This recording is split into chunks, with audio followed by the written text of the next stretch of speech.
You don't know what to play in 10.1, don't you? You're not sure, and you want to play a Paladin. We're going to talk about Paladin today, more specifically Retribution. For sure. This is going to be a video series regarding mains and what you could potentially play, what we can potentially play, and see if we can find some common ground over there. I mean, it's no strange coincidence. No strange situation. Stranger Things. Last is pretty good. That people constantly ask about mains, and obviously we know this because you guys come on stream a lot, and you know, oh, if you choose a main, well, what can I main? What should I main? And stuff like that. It's not always easy, right? Because there's so many options, and because the game is actually really fun, surprisingly, you don't know what to play because there's so many cool things. So we're kind of gonna walk through our thought process about why we chose something or why we don't choose something or why we consider stuff, and maybe this can help you guys clear up a little bit as like, okay, what can I get out of Paladin as a potential main? Yeah, more specifically Retribution. For sure. But before that, you can go ahead and check out the description. There's a link there, youtube.com/Diablo Forever. If you're interested in Diablo content in all sorts of capacities, like builds and Diablo Netflix series and builds again and guides and news, it's all over there. It's a brand new project. It will help us tremendously. Just go ahead, check it out if you like Diablo. Of course, it's in the description. Thank you very much. Let's talk about Paladin. Ooh, boy, well, sir, I will pass the ball on to you because no reason. It's just a little hunch I have. But Red obviously has undergone a lot of changes, and I do have a couple of thoughts about it. But you do seem to gravitate a lot towards Red. And I think people have been saying a bunch of times like, oh, these guys are Red haters, man. Yeah, well, we're known as the Red haters for some weird reason. But I think we stated that case a long time ago where we did a lot of things to address the Red issues. And lo and behold, it culminated with a rework. Well, yeah. First of all, I think, like me, a lot of people will be attracted to playing Red Paladin because it got a recent rework, and the rework is pretty much great all across the board. Now, we're not going to talk about or address the tuning aspect of a spec, not necessarily here, although it will count to some degree, especially for someone like me who wants to contribute to my guild's progression and mythic rating. It is important, but apart from that, I think the first major reason why I would play a Paladin starts off with a very personal note. I've been playing a Paladin since I've ever played World of Warcraft, and Diablo and everything. I just love the concept of it, like a holy warrior or a warrior who can slap somebody but also help somebody. You know what I mean? She shined a little fudge. Yeah, what you doing, man? Hey man, you need help? You need help? Come on, let me help you out. That shit needs kicking ass. I'm there for you. It's all about, you know, subjective personal bias. Now, not a lot of people vibe with the Paladin class or team, and they just want some, I don't know, something that is mechanically working well, and also could potentially do some good damage. That is what Red does. Yes, that's the other aspect of it. So not only now would you be able to fulfill the fantasy of a holy warrior or whatever, mechanically it stands in a great spot due to the rework. I never liked the Dragonflight iteration of the Red Paladin, although I do understand why it ended up in the place it ended. It's basically the Shadowlands version of it, but not with enough time to implement it properly. So I get that. The lead dev of the Paladins left during the development of the Dragonflight, and there wasn't really anybody to take the lead, so it took some time for them to actually address a lot of the concerns. Do you think it was worth the wait? I think it was worth the wait. A lot of people will maybe argue the fact that not everything was addressed, but which I do agree with, but I feel there's a lot more room to like evolve and iterate further down the line. Speaking of, man, because obviously Red has always been on the radar for me, and I had like certain proclivities speak words towards Red. One of the main one, I'll probably have a couple of questions because you've played more Red than me. I only tested the new rework, which I love.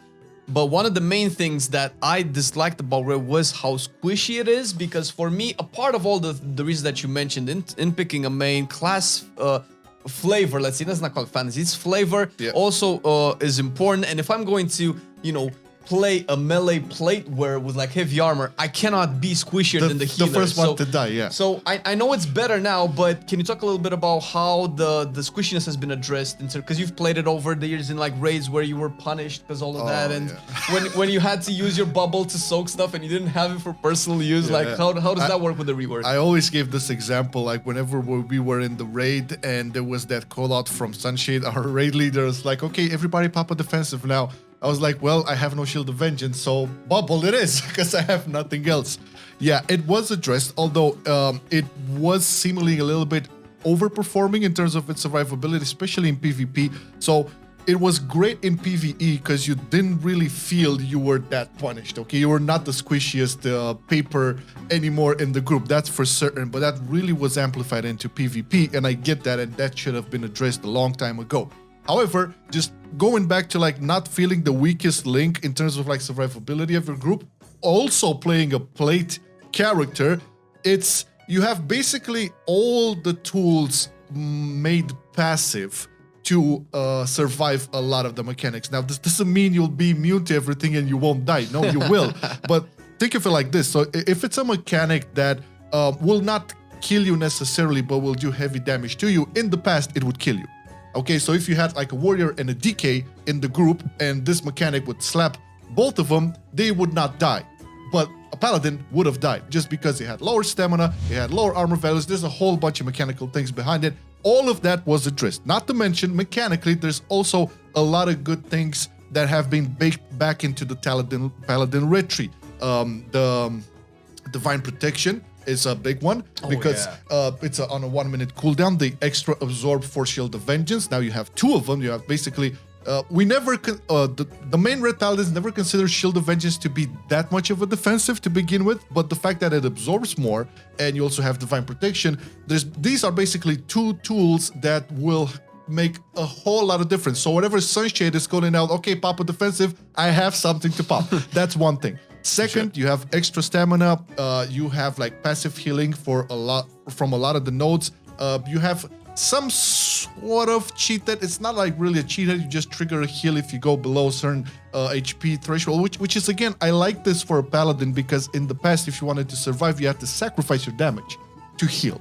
So that's was a big turnoff for a lot of people. Well, I mean, it's definitely a trade-off that I don't think any other melee DPS has it. Some warrior doesn't have that. DK doesn't really have that. So I think that's pretty much it's good. It's good because as a paladin, you don't fantasy-wise, you don't really want to have something too much out there as opposed to like just healing. Healing is good for a paladin; it's part of the fantasy. But you don't really want to like sacrifice too much for it to get it, and it doesn't have to be too over the top. This is what I'm saying. So I think they kind of nailed that fine line where you have a defensive, and also if you're required to do some healing, it's pretty much either passive or you don't have to sacrifice too much. I mean, we can probably talk about the design aspect of it, the flavor or the fantasy aspect of it, but I think we can all agree that paladins should be able to do some sort of healing. Yeah, and fantasy, the fact that in the past you either had to like build a bunch of stacks to do a free healing or to actually consume. You have to use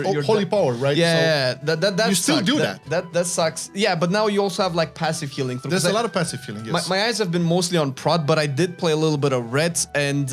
I know, like, probably can talk about ages about the actual builds and designs and fights. But yeah, I actually do have a question because prior to the rework, it seemed like reds were kind of main in AoE. Didn't really feel like single target was something amazing. But right now, how do you work? Because obviously we're gonna go on a raid, and you need to do the boss. Yeah, it's a lot more single target damage to be dealt with in the raid. This one for sure. So you definitely need that. There was a common misconception. I feel I was also talking with Bolos about this. Regarding red single target before the rework, that it was terribly bad, or it wasn't terribly bad at all. It was decent. The red didn't really have big problems in terms of single target. Yes, it did shine a lot more in AoE, that's a guarantee, but in terms of like the builds, so yeah, you can argue we don't have that much build diversity. You can make some arguments for that. I would to some extent disagree because you can go out. If you want to min-max, then sure. When you min-max in, you'll have 2, maybe 3 max builds. However, even with 2 or 3 builds, I am super fine with it as long as mechanically and impactfully you are important, you are relevant. Because just the fact that they gave the option to have a 1 minute wink cooldown, that's a big increase. It's such a big difference. That changes everything and puts it on top of your head. Well, no, the classes that were like Glass Cannon, where okay, you would do amazing during the wings, and then you would just stick around and talk to the NPCs because that's actually what appealed to me in Shadowlands in the first season of the 1 minute build. Yeah, right? the 1 minute build, because I had something to do outside of wings, because wings is obviously awesome. You explode, deal a lot of damage, but nothing really happened until you got your wings back. And the 1 minute build definitely filled that void. Now, I know a lot of people don't vibe with the 1 minute build, and that's fine. You don't have to, but the core idea is that there are other things to do. You don't wait just for your awesome moment once every 2 minutes, because that's kind of like an antiquated system in terms of DPS. It's no longer fun to do that. So I'm glad that they fixed that though. Yeah, they fixed that. They fixed a whole bunch of stuff. And we were kind of like always upset about the fact that our generators or our holy power generators were not impactful at all, or you just press them to. That was the main purpose of it, right? So a comparison would be with rogue, because I also play a lot of rogue. Your combo point generators are much more baked into the class, to the spec, and are much more impactful, as opposed to paladins, where aside from like your judgment, which would place the debuff, you have Crusader Strikes, Blade of Wrath, but Blade of Wrath was poopy, but now it's not, right? Because I've seen some talents. Yeah, that's the thing. So the holy power generators now within the talents are impactful in some capacity. Like, you get rid of consecration in your rotation, you take a talent, your Blade of Wrath would just place a consecration on the target. That's amazing. I never minded consecration, I said so, but I just didn't like it in the rotation. That's also really cool, because the old style of consecration is just like really old. You just slap an AoE on the ground and does damage. Okay, fine. But if you have when you have so many cool buttons to press, like what was it, Templar Strike combo thing? Yeah, that's also another cool thing, because so it doesn't do super damage. Okay, we have to get this straight. People for some reason believe that that Templar Strike is so overpowered. No, it's not. It doesn't do that much. It does better damage than Crusader Strike used to do. That's for sure. But what it does, it's actually, I don't know, mentally enables you to like have something impactful to press. Because whenever you place that Templar combo, it feels like you have achieved something. I don't know how to explain this. As opposed to just like slapping a white, almost white damage level ability like what Crusader Strike was. Oh god, this actually has a system, has a like internal mini game where it doesn't feel bad. You have to spam for some reason Crusader Strike. Sometimes you will be in that position where you don't have a judgment, you don't have a Blade of Red, you have basically no generator, no Wake of Ashes, you just have Crusader Strikes. That would happen to Red Paladin a lot of the times, and it felt like shit to just press that and do nothing. This, on top of doing a little bit more damage than in the past, it also activates this nice little combo, which in reward gives you this satisfaction and a small increment of increase in damage, which I find very awesome. The fact that they gave you the option to use 4 holy powers to consume your Templar's Verdict or Divine Storm, which in turn increases the damage of those abilities. That's an option that more impactful. Is much more impactful. You can choose to not play that, and I've seen a lot of logs where people don't play that. It's fine. Again, if you're going to min-max, you're probably going to want to go for the 4 holy powers. I don't know, 10.1, we'll see. But the fact that there's this option there, because again, I never liked the bland system of generate resource, spend resource, generate resource. That's a boring concept. That was fine like for 17 years ago. I can still dig it for the rogues or whatever, but even rogues have different ways of applying that and make it more interesting. So this is what they did with the Red Paladin. Now you have the option of, on this boring ass system, to not just be cramped up to like, okay, build up to 5 holy power, then consume your first 3 or whatever. No, the game now is a little bit different, because you always have to be like 2 steps ahead. It's like, okay, what is coming off cooldown? Because I'm going to use 4 out of my 5, then I'm going to have 1. My judgment will generate 2 because they're more targets. It's much more involved. That's what I'm saying. It definitely destroys the meme of like a simple spec, 2 or 3 buttons. It's not. I wouldn't call it. So this is the thing. In order to play it, it's always been the same thing, right? In order to play it properly, you have to like understand every bit and piece of it. But it's not as punishing as it was in Shadowlands, in the sense like the APM you needed to have to play Red Paladin properly, the 1 minute build and so on and so forth. That was quite a lot for like people just understanding that paladins were usually addressed to a more lighter crowd, let's say, on the upside. So it's not as punishing. You can go for builds that are super giga easy and will do just fine. But there are builds that require you to like plan a little bit ahead, and that I love because it comes a little bit from the rogue side of things. Again, with all of this resource generation and plan, making sure that whatever ability is coming off cooldown, you plan it and prioritize it accordingly so you can get the most amount of damage. That's min-maxy geeky stuff. Not everybody's into that, but it's cool that finally Red Paladins have this option as well. And also, so I love it. Mobility is no longer as much of an issue. Dude, I've seen you fight stuff from like 30. I think you have more range than my evoker, man. Jesus. Okay, yeah, that's a talent. So yeah, a lot of people kind of complain about the fact that they didn't really address mobility, and I know everybody and their mom would have loved Wings of Liberty to be placed in the game, except for PvP. That would be broken in PvP, and I understand why. But on the other hand, first off, horses off the GCD, so that's a big win. Finally, yeah. Oh my God. That was like earlier on, but still it was a good step towards addressing some of the issues Paladins had with mobility. And second, yes, you did say this, it is a talent, but a lot of people will go for that. You'll basically have your Templar's Verdict and Blade of Justice hit for a total of 40 yards away. Jesus. Which that's double the range of evokers, man. Yeah. It's nice, man. It's nice because for a spec that is so reliant on sticking to the target or having its ability stick, because you don't really have any dots. You can go for a bleedish build in AoE, but we're talking about the raid, you will need a lot more single target, and your abilities in single target would not have that many or at all bleeds or something that could like be ongoing and rolling once you're doing a mechanic or have to move away from the boss. So the fact that you have some sort of way to like either warriors can get fast to their targets, rogues as well, DKs have a lot of like compensation. There's you can go on and off, but paladins kind of like always needed to stick to their targets to be able to perform. And the fact that now you have some range increase, I again feel they addressed it correctly mechanically and also fantasy-wise. Because Blade of Justice is a spell.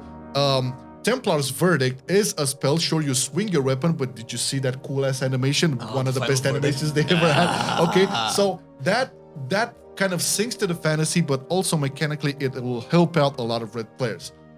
So with that being said, not addressing tuning and what the damage profile is or whatever, but the fact that you do have build diversity now, you do have a lot more interesting system to like generate holy power and consume it. You do have a 1-minute avenging rat. You don't have the problem with sticking to the boss all the time. You are a lot more reliant and consistent in terms of survivability. Plus, you bring something to your team as well, be that the battle race, be that the passive healing from Divine Storms. So many things they've addressed with this. Yes, cleansing and bobs, and those are classic, everybody knows about that, but the retribution aura as well is very big for a lot of the groups. I feel it will be very important. So I feel the whole package, although not yet complete, I'm still wishing for a couple of more things, but that's on a different video topic. This is why Red Paladin could be one of the best specs you could play in the future patch in 10.1, regardless of the content, okay? Not addressing tuning, once again, not saying that it will do the most amount of damage, but you'll have fun playing it. That's all I'm saying. Dude, that's what I'm saying, that this is actually looking like if our raid didn't just have so many melees, and if we didn't lack some other stuff and have some proclivity towards some of the range specs, which we'll talk about, I would have definitely hopped on the raid train. And even so, as somebody who played Red a lot more in Shadowlands than any time in the past, and coming back to what the rework is, I just feel like it's a totally different spec, and it's good and bad at the same time. Listen, hear me out. It's good because obviously the spec is good. It's bad because now a lot of specs will be judged by this standard, and it's so fun, and it just proves to everybody that they can actually make a really, really fun and engaging melee spec. It doesn't have to be like overly complicated. You don't need 10,000 sims. You don't need to like understand like, oh, which path do I take to get You can go that route if you want. You have that option as well. Yeah, you always, but I mean, I picked it up. I just looked at, oh, it makes sense to get this. I did a dungeon. I was like, oh my God, I'm having so much fun. I obviously wasn't optimized. I wasn't doing as much damage as I could, but for once, I didn't really care because it just felt really good to press all of your abilities, and I was so tanky, Jesus. Yeah, it's really, really cool, and hopefully this cleared the air a little bit on if you were like thinking about maining Red or something like that. If you have like any questions or concerns, so leave them out in the comments. We'll try to answer them as best we can, but just as a verdict, a final verdict. Oh my God, Red is so good. Red Paladin is 100% on the list to be a main for anybody interested in melee. And a good melee that pretty much has all the tools. Yeah. Well, first off, thank you, Patreons, for Thank you. supporting this type of content. There'll sure be a couple more videos on this topic, and it will culminate with a main and alt tier list that will be very conclusive For us specifically. Yeah, and it will reveal like all of the mains and alts we're going to play. Thank you for watching the video. Thank and you. don't forget, you can check the link in the description for Diablo Forever. It's our new channel for Diablo. If you're interested in that, go ahead and click it. It will help us a lot. Thank you very much. Have a good day. Bye. Yeah, bye. Was loving it then, I still love it now. Still, I play WoW. Still, I play WoW. Getting better every day, let me show you how. Cause still, I play WoW. Still, I play WoW. It's getting harder to stay, but at the end of the day, it's a guilty pleasure, so just log in and play. Whether it's classic or retail, I'ma do a /bow. Still, I play WoW.